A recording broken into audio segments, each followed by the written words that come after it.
भाजपा के भिवंडी लोकसभा के उम्मीदवार कपिल मोरेश्वर पाटिल पहुंचे महाराष्ट्र नवनिर्माण सेना भिवंडी शहर जिला अध्यक्ष के जनसंपर्क कार्यालय पर। बता दें कि महाराष्ट्र नवनिर्माण सेना के राष्ट्रीय अध्यक्ष राज ठाकरे जी के आदेश पर महाराष्ट्र नवनिर्माण सेना के सभी पदाधिकारी कार्यकर्ता भाजपा के उम्मीदवारों के बीच इस चुनावी मैदान में समर्थन करते हुए दिखाई दे रहे हैं। तो वहीं हम आपको तस्वीर दिखा रहे हैं भिवंडी के अशोक नगर की, जहां महाराष्ट्र नवनिर्माण सेना के भिवंडी शहर जिला अध्यक्ष के कार्यालय पर कपिल मोरेश्वर पाटिल भाजपा के कई पदाधिकारियों के साथ में पहुंचे। जहां तस्वीर में आप देख सकते हैं कि महाराष्ट्र नवनिर्माण सेना के सैकड़ों कार्यकर्ता जनसंपर्क कार्यालय पर आतिशबाजी कर कपिल मोरेश्वर पाटिल का स्वागत करते हुए दिखाई दिए। महाराष्ट्र नवनिर्माण सेना के वरिष्ठ नेता वहां पर अविनाश जाधव के साथ में डीके मात्रे, मनोज गुरवी जो कि भिवंडी शहर के जिला अध्यक्ष हैं, तो वहीं पर शिवसेना पार्टी के भिवंडी शहर जिला प्रमुख सुभाष माने भी दिखाई दिए। साथ ही साथ पश्चिम के विधायक महेश चौगले के साथ में भाजपा के भिवंडी शहर जिला अध्यक्ष हर्षल पाटिल, पूर्व विधानसभा के अध्यक्ष संतोष शेट्टी, पूर्व नगर सेवक सुमित पाटिल, राजू गाजंगी, भरत भाटी के साथ भाजपा के कई पदाधिकारियों का स्वागत सम्मान महाराष्ट्र नवनिर्माण सेना के जो वहां पर पदाधिकारी कार्यकर्ता मौजूद थे उनके हाथों से किया गया।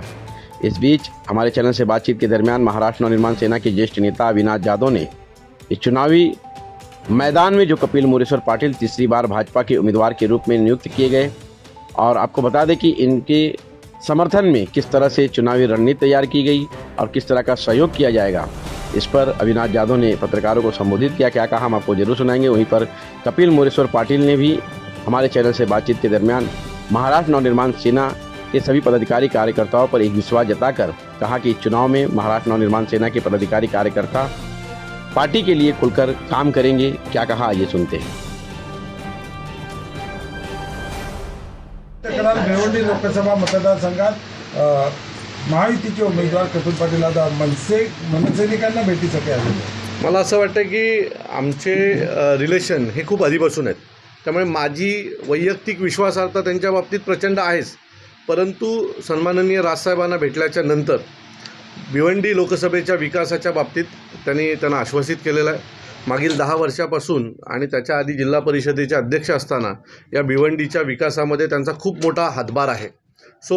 शहरांचे विकास व्हावेत, भिवंडी लोकसभा जी आहे तिच्यातला विकास अजून मोठ्या प्रमाणात व्हावा आणि मोदीजींचे हात बळकट व्हावेत यासाठी सन्माननीय राजसाहेबांनी भारतीय जनता पक्षाला पाठिंबा दिलेला आहे। कपिल पाटील साहेबांकडनं ज्या आमच्या अपेक्षा आहेत त्या नक्की पूर्ण होतील आणि त्यांनी कामाच्या स्वरूपात त्या दाखवलेल्याच आहेत। ज्या पद्धतीने भिवंडी रोडचं काम चालू आहे, भिवंडी शहापूर एक्सप्रेस हायवेचं रोड चालू आहे, ज्या पद्धतीने त्याची डेव्हलपमेंट आहे, खरा विकासाची सुरुवात मला वाटतं नीम तिथून ठेवली गेलेली आहे।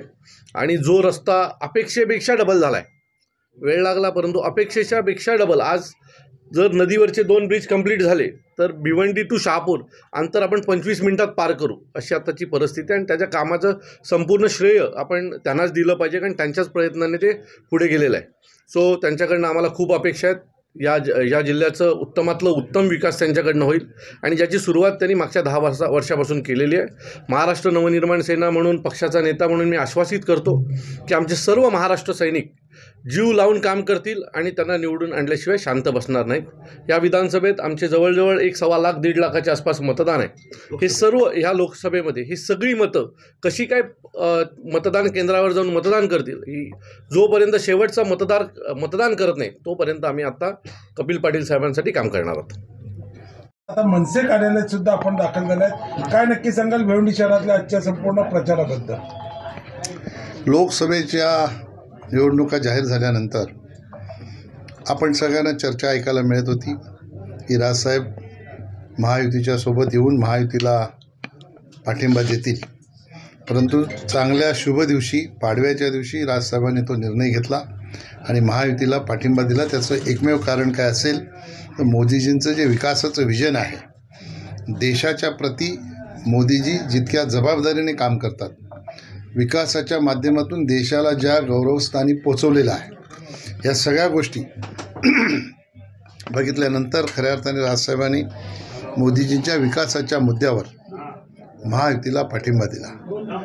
आमच्या सगळ्याच नेत्यांनी त्याचं स्वागत केलं, मीही स्वागत केलं। मी स्वतः जाऊन राजसाहेबांची भेट घेतली, त्यांना शाश्वत केलं की माझ्या लोकसभेत मी विकासाचं काम करतच आहे, पण यापुढेही भिवंडी लोकसभा क्षेत्राचा चेहरा मोहरा बदलण्यासाठी निश्चितपणाने काम करीन अशा प्रकारचा विश्वास त्यांना मी देऊन आलो.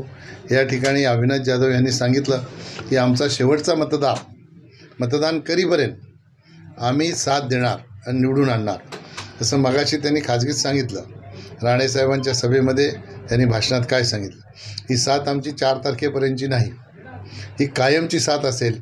अशा प्रकारचं बॉन्डिंग मनसे आणि महायुतीमध्ये कायमचं राहील, याच्यासाठी आम्ही सगळेच प्रयत्न करू. आणि मला विश्वास आहे 2014ला माझ्यासमोर मनसेचा उमेदवार होता, 93,000 मतं घेतली होती. 2009ला माझे मित्र देवराज म्हात्रे हे निवडणूक लढले होते, याने 1,06,000 मतं घेतली होती. म्हणजे मनसेची मतं ही घटली नाहीत. आता विधानसभेच्या निवडणुकांमध्ये जर आपण अंदाज घेतला तर निश्चितपणाने अविनाश जाधव यांनी सांगितल्याप्रमाणे 1,15,00,000 मतं ही मनसेची आहेत, जी राजसाहेबांच्या आदेशामुळे ह्या महायुतीला मिळणार आहेत. महायुती आधी मजबूत होतीच, पण आता जास्त मजबूत झाली. आणि म्हणून मी सांगतो की आता जो विजय होणार आहे आमचा, तो मनसे विजय होणार आहे. हे मी नेहमीच सांगतो. ज्या विश्वासाने राजसाहेबांनी पाठिंबा दिलेला आहे विकासाच्या मुद्द्यावर, तो विकास निश्चितपणाने भिवंडी लोकसभेमध्ये करून दाखवून त्यांचा विश्वास सार्थ ठरवण्याचं काम मी माझ्या सगळ्या सहकाऱ्यांच्या, महायुतीच्या सगळ्या सहकाऱ्यांच्या माध्यमातून करीन असा विश्वास आजच्या आपल्या माध्यमातून मी जनतेला आणि राजसाहेबांनाही देऊ इच्छितो.